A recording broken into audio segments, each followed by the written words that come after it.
स्वतंत्रता दिवस की सभी को ढेर सारी शुभकामनाएं। यहाँ उपस्थित सभी सीनियर लीडर, यहाँ उपस्थित वीआरवी ग्रुप का स्टाफ और मेरे सभी साथी, आप सब सौभाग्यशाली हैं और आप इस भीड़ से अलग हटके हैं, क्योंकि सुबह सुबह 8 बजे जो यहाँ पहुँचा है उसके हृदय में कहीं ना कहीं देश प्रेम की भावना है। नहीं तो 250 लोग हैं, 250 में से 50, 60, 70 लोग आए हैं। वो लोग नहीं आए तो हो सकता नहीं होगी, हो सकता कोई मजबूरी भी रही होगी। तो आप लोग यहाँ आए हैं तो आपके दिल में देशभक्ति की भावना है। और 80 साल पहले बताया सर ने कि देश आजाद हुआ, अपने पूर्वज थे, उन्होंने लड़ाइयाँ लड़ी। मेरा कहीं ना कहीं ये मानना है कि आजाद देश हो गया और अपन स्वतंत्रता दिवस मना रहे हैं, और उसके बाद गणतंत्र भी बना, संविधान भी बना, लेकिन कहीं ना कहीं आज भी वो कई सौ साल तक अपन गुलाम रहे, तो मानसिकता कहीं ना कहीं उससे अटैच है। हम वैसे तो आजाद हो गए, लेकिन मानसिक रूप से बहुत ज्यादा लोग उस आज भी बाहर नहीं निकल पाए। तो ये आजादी का आज जो दिन है, आज आपको संकल्प लेना है कि अपनी सोच से, अपने उन विचारों से, जो गुलाम थे उन हर एक चीज से आज आपको आजादी पानी है और अपनी सोच को बढ़ाना है, अपने उद्देश्य को बड़ा करना है और अपनी मंजिल को पाने के लिए जैसे आजादी आप महसूस कर रहे हैं, ऐसे उन चीजों से निकल के भी आपको आगे बढ़ना है।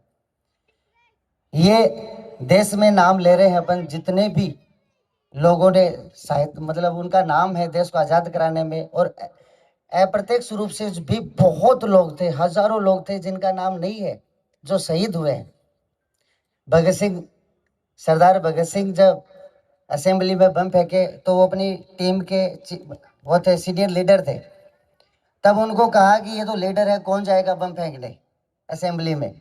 तो वो बोले कि ये जाएंगे, वो बोले ये जाएंगे। तो एक साथी ने कहा कि ये तो लीडर है, इसको तो जाना नहीं, हमें फंसा रहा है, ऐसा ही तो जाके दिखाए। सरदार भगत सिंह ने उसी समय ये कहा मैं जाऊंगा। सभी लोगों ने कहा कि सर आप मत जाओ, आप टीम लीड कर रहे हो, आप लोगों को जागरूक कर रहे हो, आपकी बहुत जरूरत पड़ेगी देश को। बोला नहीं, मुझे कलंक नहीं चाहिए, मेरे साथी सोच रहे मेरा स्वार्थ है। उन्होंने कहा नहीं सर, आपके के जाने से देश में बहुत बड़ा नुकसान हो जाएगा, लेकिन वो नहीं माने और असेंबली में बम फेंकने 3 साथी गए और बम फेंक के वहीं खड़े हो गए। उनको तो ये दिखाना था कि भाई ये देश में क्रांति है। वो बड़ी बात नहीं थी, उनकी छोटी सी उम्र, और जेल में वो थे। और जेल में जब उनको आज तक के इतिहास में अगर शाम के समय फांसी दी है तो उन तीनों को दी, उसके न तो पहले दी न बाद में दी, एक दिन पहले दी गई टाइम से, कि कहीं विद्रोह नहीं हो जाए। जब भगत सिंह साहब को बुलाने गए सरदार को, तो वो लेनिन पढ़ रहे थे, बुक है, वो किताबों का शौक था, कोई भी मिलने जाता था बोले मेरे लिए बुक लेके आना। जेल में गए कि चलो सरदार, बोला ठीक है तैयार है। तो जब वो जेल से उनको फांसी के लिए जेल के पीछे लेके जा रहे थे, पीछे के रास्ते से लेके जा रहे थे कि पता चल गया तो विद्रोह हो जाएगा, आगजनी हो जाएगी, कि एक दिन पहले। और उन तीनों ने इतने जोश के साथ नारे लगाते हुए जा रहे थे भारत माता की, पूरी जेल थरथरा उठी थी, लोगों के खून खोल उठा था, इतनी बुलंद आवाज में उन्होंने नारे लगाए और पीछे के रास्ते से उनको फांसी दी और हंसते हंसते फांसी पे चढ़ गए। उनकी माता जी ने, कि उन्होंने क्या नहीं किया, आप लोग पढ़ेंगे उनके ओरिजिनल पत्र, उनके भाई कजन वो आज भी जीवित हैं, बताते हैं। तो देश आजाद जब होता है उसके लिए लड़ाई लड़ते हैं तो कठिनाइयां कितनी झेलनी पड़ती है, ये एहसास करना पड़ेगा। मैं थोड़े ही दिन पहले अभी कारगिल वार मेमोरियल गया था, मैं सोचा यार लड़ाई हुई थी, वो फौजी बेचारे, वो उनका भी परिवार है, घर है, उन्होंने कैसे लड़ा होगा। जिस जगह लड़ाई हुई थी मैं उस जगह पहुंचा, मैं देखा वो मिट्टी मैं भी देखना चाहता हूँ जिस जगह लड़ाई हुई। मैंने वहां जाके देखा, एक 545 या 500, 550 के आसपास शहीद हुए थे। एक बेचारा जवान लड़का, उसने पत्र लिखा हुआ था, वो पत्र माँ बाप के पास पहुंचने से पहले वो शहीद हो गया था। उसने लिखा कि अगर मैं नहीं भी रहूं, क्योंकि उनको पता था मैं रहूंगा नहीं रहूंगा। मैंने वो पत्र पढ़ा, उनकी फोटो, ओरिजिनल पत्र, उनकी वीडियोस भी वहाँ। वो बोले कि मैं रहूं नहीं रहूं, मैं आपको गर्व होना चाहिए, कभी रोना मत, और मेरी तनख्वाह का आधा स्कूल में वहाँ डोनेट करना, और ये करना, मुझे गर्व होगा शहीद हो गए। और उसके बाद एक दूसरे सिपाही का जब मैंने पत्र पढ़ा, मैं ईमानदारी की बात बता रहा हूँ, मैं 1.5 घंटे वहां पे था, 1.5 घंटे मेरे आंसू नहीं रुके थे। उस व्यक्ति वो ड्यूटी पे गया, उसकी वाइफ प्रेग्नेंट थी, उसको पता था, पत्थर में पूछा बच्चा उनके, भाई वो मैं आऊँगा, छुट्टी आऊँगा, बच्चा होगा, माँ बाप है, वो सपने और लड़ाई चल रही थी, तो उसको लग रहा था मैं पता नहीं बचूंगा नहीं बचूंगा। तो उसने जो पत्थर लिखा था वो पत्थर पढ़ा कि माँ को प्रणाम, पिताजी को प्रणाम, ध्यान रखना, ये रखना। वो बोला मैं हो सकता है भाई देश के लिए लड़ाई लड़ रहा हूँ, बच्चे का ये नाम रखना, ये करना। और उसके हृदय में था, वो पत्थर भी पहुंचने से पहले वो शहीद हो गए थे।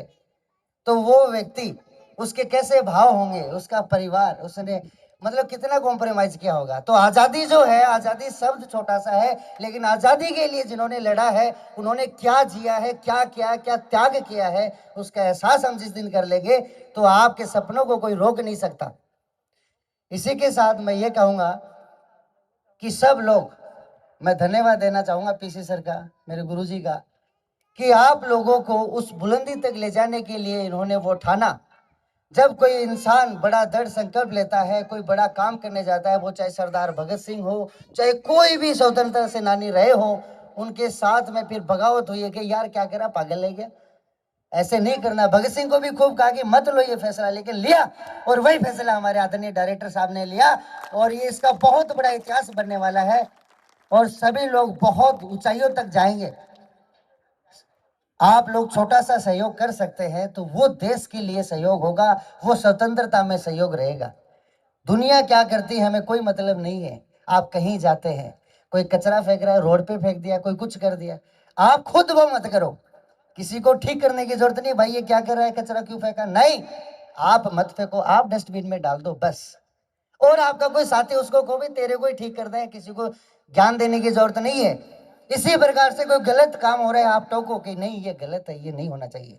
और एक अपना नैतिक मूल्य खुद के हृदय में बनाओ कि मेरे जीवन के नैतिक मूल्य हैं, जमीन आसमान एक हो जाएगी लेकिन मेरे नैतिक मूल्य चेंज नहीं होंगे। अगर ऐसा आपने ठाना तो ये देश के लिए, आपके परिवार के लिए, आपके खुद के लिए बहुत बड़ा योगदान होगा। इसी के साथ मैं जबरदस्त नारे के साथ ही मेरे जो दो शब्द खत्म कर समाप्त करना चाहूंगा। दो नारे, भारत माता की जय और वंदे मातरम। भारत माता की, भारत माता की, मजाक नहीं है, ऐसे ही बता रहा हूं, भारत माता की, वंदे वंदे वंदे। Thank you so much, thank you Thank you, sir, for